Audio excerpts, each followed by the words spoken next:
जय छात्र एकता जिंदाबाद छात्र एकता जिंदाबाद भारत माता की जय। छात्र संघ चुनाव के नाम पर जेसी बोस वाईएमसीए यूनिवर्सिटी करा रही है फर्जी चुनाव।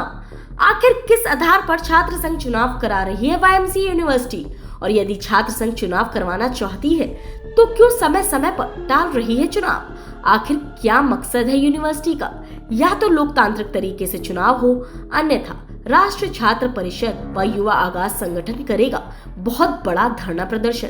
युवा आगाज संगठन के छात्र नेता दीपक आजाद ने बताया कि 26 सितंबर को यूनिवर्सिटी में छात्र संघ चुनाव होने थे, तभी जेसी बोस यूनिवर्सिटी प्रशासन ने अपने नजदीकी छात्र के पैनल के जो कैंडिडेट थे उनसे पर्याप्त मात्रा में चुनाव की नोटिफिकेशन के हिसाब से कागज पूरे न होने की वजह से यूनिवर्सिटी ने चुनाव रद्द करवा दिए। यूनिवर्सिटी अपने ही कुछ चहेते छात्रों को प्रेसिडेंट बनाना चाहती है और दूसरे छात्रों को मौका न देने का कार्य कर रही है।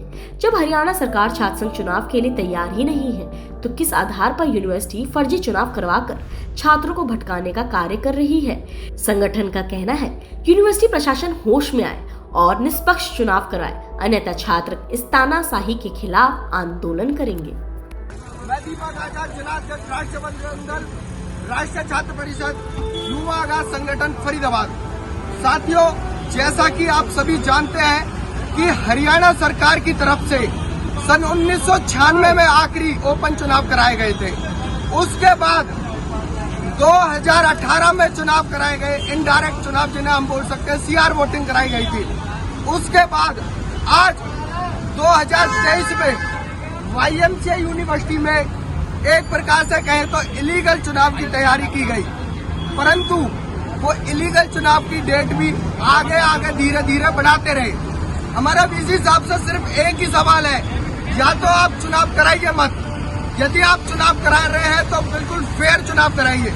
क्यों बच्चों की भविष्य के साथ खिलवाड़ कर रहे हैं? बच्चे 4 दिन मेहनत चुनाव के लिए करते हैं, आप डेट आगे के लिए पोस्टपोन कर देते हैं। आखिर किस ब्याह पे आप चुनाव करा रहे हैं? किन मुद्दों को लेकर आप चुनाव करा रहे हैं? किस अथॉरिटी से आप चुनाव करा रहे हैं? ये समस्त छात्र फरीदाबाद का आपसे सवाल करता है। यदि इस प्रकार के चुनाव आपने कराने हैं फरीदाबाद में तो एक अथॉरिटी के साथ कराएं, एक लीगल रीजन के साथ आप चुनाव कराएं कि ये हमारे चुनाव के मुद्दे हैं। अन्यथा ऐसे इलीगल आप चुनाव कराएंगे तो राष्ट्रीय छात्र परिषद युवा सेवा संगठन युवा आगाज संगठन इसका घनघोर विरोध करेगा। धरना प्रदर्शन करने की हमें आवश्यकता पड़ती है, तो उसके लिए भी हम चूकेंगे नहीं। चुनाव होंगे या तो फेयर चुनाव होंगे, अन्यथा वाईएमसीए यूनिवर्सिटी का पूरे हरियाणा वर्ष में किसी भी प्रकार के चुनाव नहीं होंगे।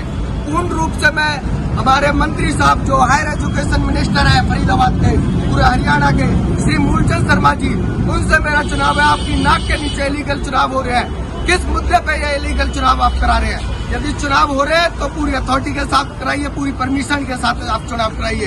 पूरा फरीदाबाद का यूथ इस चुनाव में भाग लेगा। सीआर वोटिंग करानी है तो सीआर के लिए आप पहले चुनाव कराइए कि कौन सा सीआर वैलिड है, कौन सा सीआर इनवैलिड है। एक अध्यापक के चुनने से सीआर आप सिलेक्ट कर देते हैं और वो इस यूनिवर्सिटी का भविष्य तय नहीं कर सकता। छात्र एक मजबूत नेता होता है, वो एक ऐसा नेता होता है जो नींव रख सकता है इस फरीदाबाद की। तो फरीदाबाद के इस छात्र संघ चुनाव को लेकर वीसी साहब से एक बड़ी चेतावनी है कि चुनाव होंगे तो फेयर चुनाव होंगे, अन्यथा वाईएमसीए यूनिवर्सिटी में किसी भी प्रकार के चुनाव नहीं होंगे। भारत माता की जय। भारत माता की जय। इंकलाब जिंदाबाद इंकलाब जिंदाबाद। जय हिंद, जय भारत।